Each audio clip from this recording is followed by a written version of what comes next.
Good afternoon. How y'all doing? We hope you're having a great Thursday so far. We always get lost in our days. Tuning in again for another daily episode. I think this is episode 8. We're going to be talking about disobedience. This is a prescription for the body, mind, and soul. We hope you're having a great week so far. I know it's probably been hectic for some of you all throughout this week and wondering when is this going to thing finally come to an end. We don't know, so we got to make the most of today as we've been sharing. So on and so forth. I don't know if you want to say a hello or... Yes, actually, I want to do a shout out. It's Nick's birthday today. Way to Happy go, Nick. birthday, Nick. Happy birthday, Nick. God Yes, bless you, we man. miss you. We love you, my friend. Hope the Lord bless you with many, many more. Yes, Yes. absolutely. And so we want to touch a subject that you might think, well, what does it have to do with disobedience? You know what? I think disobedience is a great topic, especially right now. Let me tell you why. Because the fastest way to get to point A to point B, people say, is in a straight line. Actually, it isn't. It's actually obedience. If you want to get to where you need to get to faster, it's all about obedience. I've seen in my personal life when I'm obedient, boom, things happen. When I'm disobedient, I'm having to take the long road. And it's going to lead me back to where I need to be, but I just wasted so much time. So again, we're going to talk about disobedience today because, I love what John 14:15 says. It says, if you love me, you will keep my commandment. Notice the if. The if is such a small little word, but such a powerful word. How many blessings have we lost because of the if? How many opportunities have we lost because of the if? And here it's telling me, if I love the Lord, I should keep my commandments. Now, we know that. We all fall short. We get it. But I want you to think about that for a minute. Because right now, in your life right now, examine, just kind of analyze your finances, your marriage, your relationship with your children. Things. What, if you could put a list of things that you wish would happen.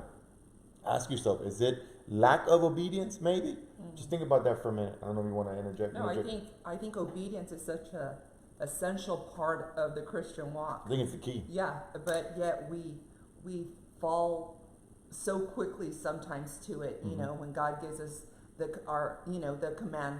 His commandments to follow. Yet we go down the line, and I think each one of us can say, like, we're not perfect in all those 10 commandments because we fall short. Right. And and being disobedient, as tagging along with what you're saying, being disobedient, like I said, it's going to delay anything. It's going to delay anything. In fact, we know the scripture very well. We say it all the time. Obedience is better than sacrifice. So what happens when we disobey? We feel like if we do more on the outside, I'll work a little more, or I'll serve a little more, or I'll do this a little more, or I'll throw this in, or, if you're a giver, I'm going to give a little more. God says, no, this is not about offerings. This is not about sacrifice. This is about obedience. Will you do what I want you to do when I want you to do it? Yeah, that's actually the key. Because when He says. Yeah, because delayed obedience is disobedience. We say this all the time. Delayed obedience is disobedience. And so I want you to think about that. How many times have you, I'm going to talk to parents, how many times have you told your kids to do something and, oh my God. It just actually happened to me, I think, a couple of days ago. Mm-hmm. Yeah, and I had asked my son to do something, and he didn't do it when I said, and I called him out on it, and he's like, Mom, I'm going to do it. Just wait. Mm-hmm. And, God quickly just spoke to me right there and said, how many times have I told you to do it? And yeah, you might have done it, but you didn't do it when I told you to, right at that time, And here's the thing about stuff like that. Like the Lord will speak to you, and the most common phrase we hear a lot in church or, with people that we deal with is they say, oh my God, I felt to do this, but I don't know if it was me or if it was God. Trust me, it's never you. Right. Okay? If it's a good thing, especially it's never you. God, it's always right? God. I can tell you that much. Why? Because the spirit is willing, but the flesh is weak. And so keep in mind that if God is telling you, and it seems to happen in opportune times, in times where you're like, right now, call this person or share this with someone or pray for this person or whatever. And you're kind of like, okay, well, I'll do it later. And God's saying, no, right now, because you don't know what situation they're in. And just as we want prayer right now, whenever we're going through a struggle, guess what? We need to sow that seed too. So we need to be courteous. We need to sow time. We need to sow respect. We need to sow love. We need to sow prayer. All that good stuff in the right time when God tells us to do it. Maybe 2 a.m. in the morning. It may be on your drive to work. It may be coming home from work. It may be while you're preparing lunch. I don't know. But whatever it is, a text, a phone call, a prayer, whatever it is, if you do it when you're supposed to do it, I'm telling you, it makes all the difference. You'd be surprised. Try it.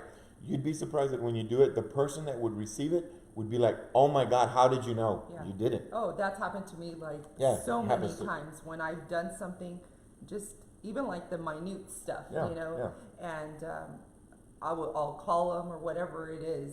And the same thing, that person, will call me, and I would say, how did you know? Or I get a text. I got a text in the middle of the night saying, I'm praying for you. And I've been up all night just, worrying about something or just something on my mind. And yet that text was just a reminder of that God is with me, know? Right. And we have to try our best to be obedient every single day of our lives. And it's not easy.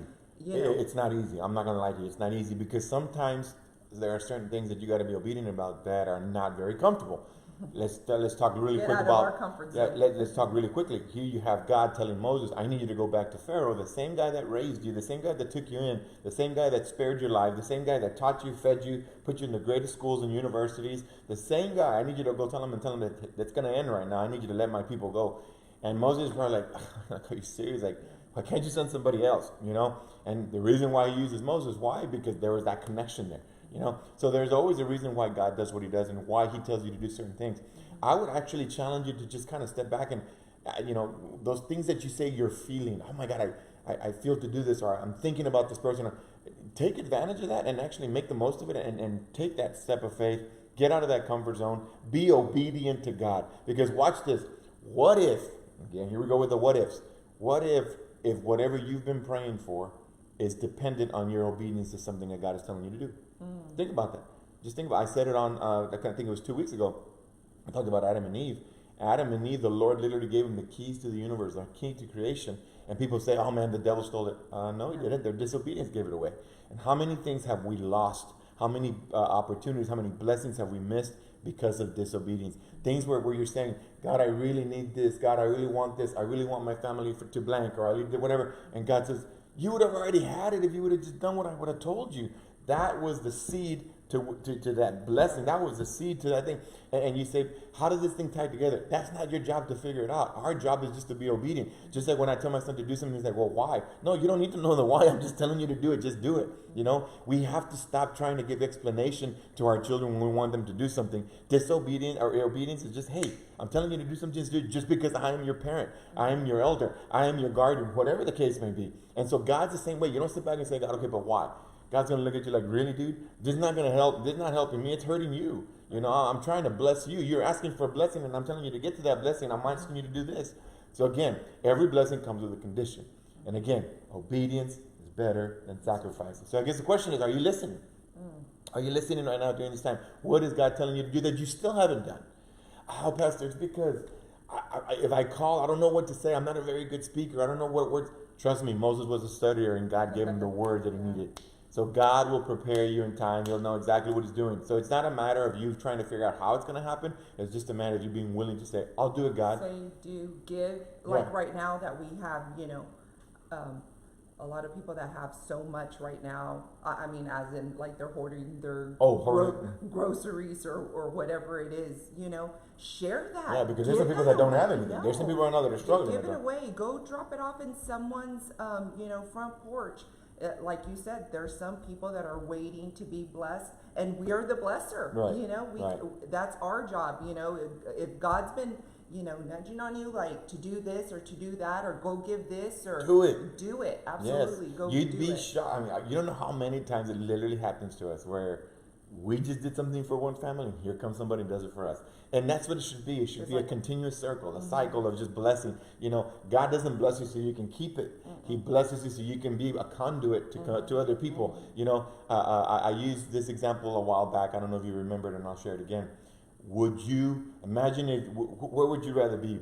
Would you rather be the waiter getting $100 tip, or would you be the person being able to tip $100? Yeah. Think about that, because most people say, "Oh my God, tips are great." Yeah, it's great to receive a blessing, but it's great when you can be a blesser. Right. Think about that for a minute, and it requires obedience. We love to sow, we love to do. We're not just talking finances, like my wife said. It could be groceries, it could be time, it could be like God, that's all I have. That's it. But it's okay. Hey, if you give it, we've seen it time and time. We've experienced that so many times. I mean, the Bible clearly says, if you have two of this, give one. If you have give. So if God is a generous God.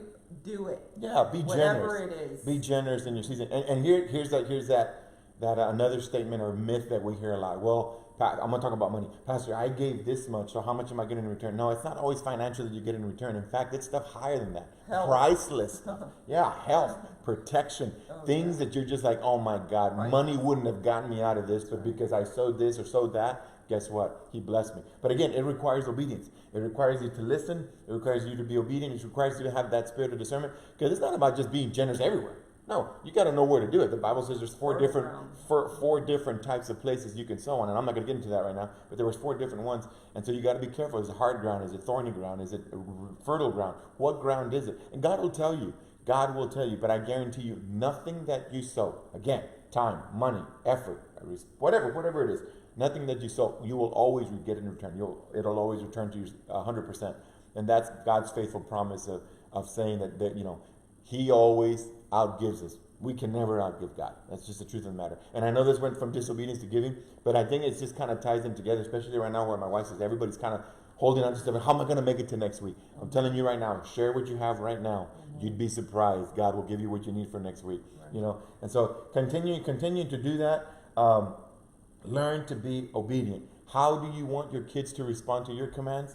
That's how we should respond to God's commands. Yeah. I don't know if you want to add anything else? Yeah. Even though it's very hard to do, like we said, but we just have to try our best daily to do the best that we can. Yep. And listen to God's voice. Sometimes we just have to turn off all that white noise and just listen. God is always speaking, and He's always telling us to do something. That's right. And we just have to, like I say, be very tuned to Him, and let the Holy Spirit lead us to what God is speaking to us, because He speaks to us daily, and He tells us to do things daily. Yes, and let me tell you, we are just so disobedient. Just a small little thing. I'll tell you right now. Let's see how good you are. Share this on your page. Some of you are not going to do it. You're disobedient. Little things that some of us just don't like to be told what to do. Right. But the truth of the matter is, we serve a God that we have to humble ourselves to. Submit. We have to submit. To submit is such a powerful word. It does not show weakness. Submit actually shows strength. So remember that. And do that. I'm going to leave you with this final verse in Luke 6:46. Why do you call me Lord, Lord, and do not do what I tell you to do? Wow. Yikes, that is powerful, right? So let's be obedient. Amen. Let's practice in the small things, Let's practice little things, just being obedient to God's words. And I'm not just talking on a spiritual level, but maybe with each other, with your spouse. Yes. Certain things. Be obedient. Let's help each other out. You'd be surprised that it'll go a long way. Yes. And that is another episode of Daily Dose. Again, prescriptions for the body, mind, and soul. We hope you were blessed. Please share it. And we're taking care of some personal things right now with certain families here this week, so we won't be seeing you again until Sunday at 11 a.m. Maybe we have one on Saturday, I'm not sure yet, but Sunday at 11 a.m. on Facebook Live, YouTube, our channel on YouTube, and Instagram. We're going to do communion. Get your communion ready. Yeah, get your communion ready. We're going to post some invites on our social media. You get that invite, and then, they're invites, and then you send them out to whoever you want to invite to church at home. It's going to be powerful. It's going to be great. So get your communion ready. Get ready. 11 o'clock on Sunday. It's going to be powerful. Part 2 of Sabotage is going to bless your life. It's called Shift Happens. It's going to bless your life. No, I didn't say that. I said Shift Happens. You're going to love it. It's going to be great. Anything else? Nope. I love y'all so much. Miss you guys. We love you all. Share. We take care of each other, and we will see you soon. And have a blessed week. Bye-bye.